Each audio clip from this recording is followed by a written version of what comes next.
dagachuudhaaf social media gubbatti deemaatiin jiru kijiba tahuu isin beeksisuudhaaf ustaaz kun jira jedhin. السلام عليكم ورحمة الله وبركاته. فيانا كانجرا قالت ربي الحمد لله رب العالمين. الفادا قالت ما بكا دبينكم كايلي أن بيكو دبين بكا كاين كامل مو بكا كاين كابو نمجرون هنجرو جتون وكانيس مو نمجر رنجر جتونيس فافا ربنا جاسنا باس. والسلام عليكم. قد كان دغتشي سوداف يقولوا لك انا كنت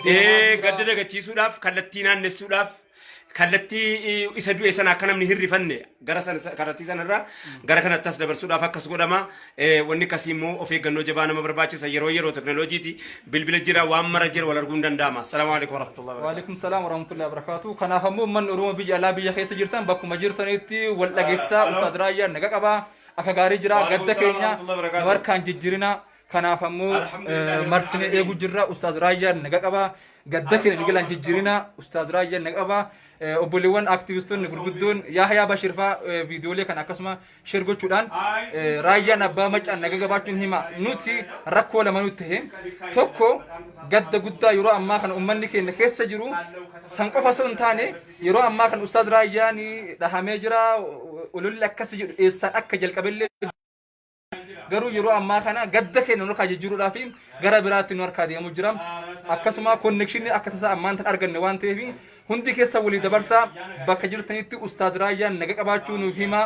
gaddi obboleessa hayyuu keenya artistii Haacaaluu Hundeessaa ganda keenya hundaa kanaaf ammoo ustaad raayyaan naga qabaa kun maatii ofii wajjin ijoollee isaa wajjin mana isaa jira naga qabaa raayyaan naga qabaa kanaaf ammoo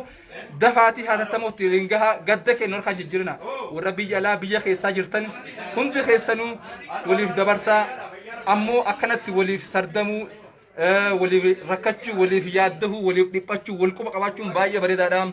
هاتو أمو أستاذنا رقابة كنا فمو بدك ينجر خان جرنا كنو نجاك أبا أكغاري بديمو جرا منا ساكيسا كنا هندي كيسن دفع ولي في دبرسا نجاك أبو أستاذني